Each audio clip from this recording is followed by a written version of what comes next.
Party ജനങ്ങളിൽ നിന്ന് അകന്നുപോയി. ജനങ്ങളുടെ ഒരു പ്രശ്നങ്ങളിലും പാർട്ടി ബന്ധപ്പെടുന്നില്ല. അതിനുശേഷമാണ് ഏകാധിപത്യ സ്വഭാവമാണ് പാർട്ടിക്കുള്ളത്.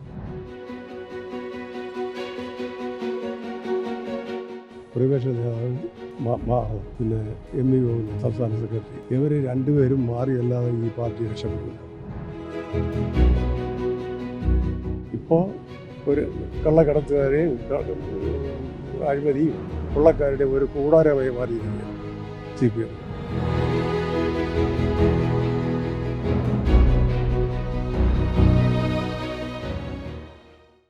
നമസ്കാരം. ഈ നിയമസഭാ തെരഞ്ഞെടുപ്പിന് മുൻപും ശേഷവും നിരവധി CPM പ്രവർത്തകരാണ് കോൺഗ്രസിലേക്കും BJPയിലേക്കും ചേക്കേറിക്കൊണ്ടിരിക്കുന്നത്. ഇക്കഴിഞ്ഞ ദിവസം നമ്മളടക്കം ഒരു വാർത്ത പുറത്തു വിട്ടിരുന്നു. അതായത് CPMലെ വിഭാഗീയതയെ തുടർന്ന് യുവ CPM നേതാവ് CPMൽ നിന്നും കോൺഗ്രസിലേക്ക് മാറിയിരിക്കുന്നു. കോളേജ് കാലഘട്ടം മുതൽ അദ്ദേഹം CPM പ്രവർത്തകനായിരുന്നു. പിന്നീടാണ് ഈ നിയമസഭാ തെരഞ്ഞെടുപ്പിന് ശേഷം കോൺഗ്രസിലേക്ക് ചേക്കേറിയത്. എന്നാലിപ്പോൾ മുതിർന്ന ഒരു CPM നേതാവ്, തിരുവനന്തപുരത്തുള്ള CPM നേതാവ് നിലവിലിപ്പോൾ CPMൽ നിന്നും കോൺഗ്രസിലേക്ക് ചേക്കേറിയിരിക്കുകയാണ്. കല്ലറ സോമൻ എന്നാണ് പേര്. മുതിർന്ന നേതാവാണ്. ഏകദേശം 60 വർഷത്തോളമായി CPMനൊപ്പമായിരുന്നു. പൊടുന്നനെ ഒരു ദിവസം നിലവിലിപ്പോൾ കോൺഗ്രസ്കാരനായിരിക്കുകയാണ്. എന്തായാലും ഇന്ന് പാർട്ടി, അതായത് CPM എന്ന പാർട്ടി വിട്ട് കോൺഗ്രസിലേക്ക് എത്തിയ കല്ലറ സോമൻ തന്നെ ഇപ്പോൾ മറുനാടനോട് പ്രതികരിക്കുകയാണ്. സർ, എത്ര വർഷം CPMനൊപ്പം ആയിരുന്നു? ഞാൻ 60 വർഷം കൊണ്ട് CPMൻ്റെ ഒരു പ്രവർത്തകനാണ്. 60 വർഷത്തിന് ശേഷം കോൺഗ്രസിലേക്കൊരു മാറ്റം എന്തുകൊണ്ടാണ് എന്നുള്ള ചോദ്യം. ഈ പാർട്ടിയുടെ ഇപ്പോൾ പാർട്ടി മുൻകാലങ്ങളിലുള്ള CPM അല്ല ഇപ്പോൾ ഉള്ളത്. ഇപ്പോൾ ഒരു കള്ളക്കടത്തുകാരെയും അഴിമതിയും കൊള്ളക്കാരുടെ ഒരു കൂടാരമായി മാറിയിരിക്കുകയാണ് CPM. പാർട്ടി ജനങ്ങളിൽ നിന്ന് അകന്നുപോയി. ജനങ്ങളുടെ ഒരു പ്രശ്നങ്ങളിലും പാർട്ടി ബന്ധപ്പെടുന്നില്ല. അതുകൊണ്ടാണ് കോൺഗ്രസിലേക്ക് മാറാനുള്ള പ്രധാന കാരണം. പിന്നെ പാർട്ടി കുടുംബമാണോ? പാർട്ടി കുടുംബമാണ്. പാർട്ടി കുടുംബമാണ്. മറ്റെല്ലാവരും ഇപ്പോഴും CPMകാർ തന്നെയാണ്. CPM ആയിരുന്നു. ഇപ്പോൾ അവരെല്ലാം മാറ്റമുണ്ട്. കുടുംബം എല്ലാവരും മാറി. ഈ മാറ്റത്തിനുള്ള കാരണം CPMൻ്റെ തന്നെ CPMൻ്റെ ഇപ്പോഴത്തെ പോക്ക് ജനങ്ങളുമായിട്ട് യാതൊരു ബന്ധമില്ല. ജനങ്ങളുടെ പ്രശ്നങ്ങളിൽ ഇടപെടുന്നില്ല. അവർക്ക് പണം സമ്പാദിക്കണം എന്നുള്ള മനോഭാവമായി. CPMൻ്റെ ഒരുപാട് സമരങ്ങളൊക്കെ കേരളത്തിൽ നടന്നിട്ടുണ്ട്. അതിലൊക്കെ പങ്കെടുത്തിട്ടുണ്ട്. സമരങ്ങളിൽ പങ്കെടുത്തിട്ടുണ്ട്.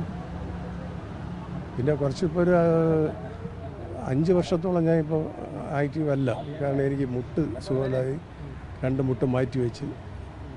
എത്ര വയസ്സായി? ഇപ്പോൾ എനിക്ക് 82 വയസ്സ്. പൊതുവെ താങ്കളുടെ ഒരു വിലയിരുത്തൽ CPMൻ്റെ ഒരു നയം മാറ്റം ഏത് കാലഘട്ടം മുതലാണ് അങ്ങനെ കണ്ടു തുടങ്ങിയത്?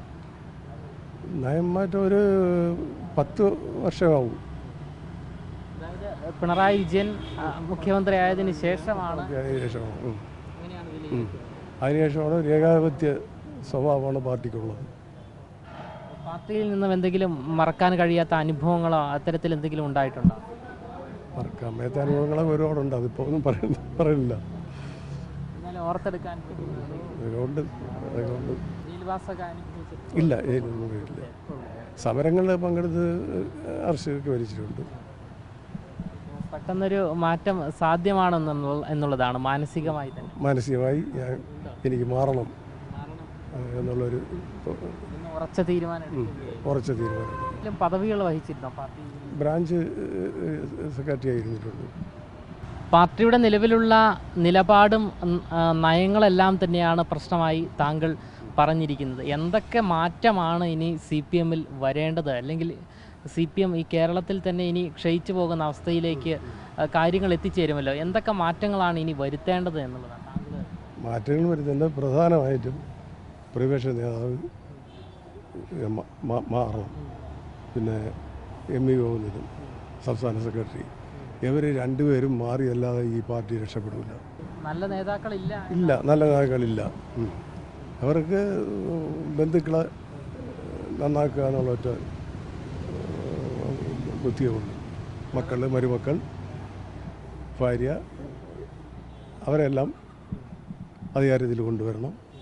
ആ രീതിയിലുള്ളൊരു ചിന്താഗതിയായിപ്പോയി. പിന്നെ സാധാരണക്കാരനുമായിട്ട് ബന്ധമില്ല, പണക്കാരുമായിട്ടാണ് ഇവർക്ക് അടുപ്പം. എന്തായാലും CPM-ൻ്റെ നിലപാട് മാറ്റവും പിണറായിയുടെ നയങ്ങളുമാണ് അദ്ദേഹത്തെ നിലവിലിപ്പോൾ CPM വിട്ട് കോൺഗ്രസിലേക്ക് ചേക്കേറാൻ പ്രേരിപ്പിച്ചിരിക്കുന്നത് എന്നാണ് കല്ലറ സോമൻ നമ്മളോട് വ്യക്തമാക്കുന്നത്. ക്യാമറമാൻ ആഷിക്കിനൊപ്പം അമൽ രുദ്ര, മറുനാടൻ മലയാളി, തിരുവനന്തപുരം.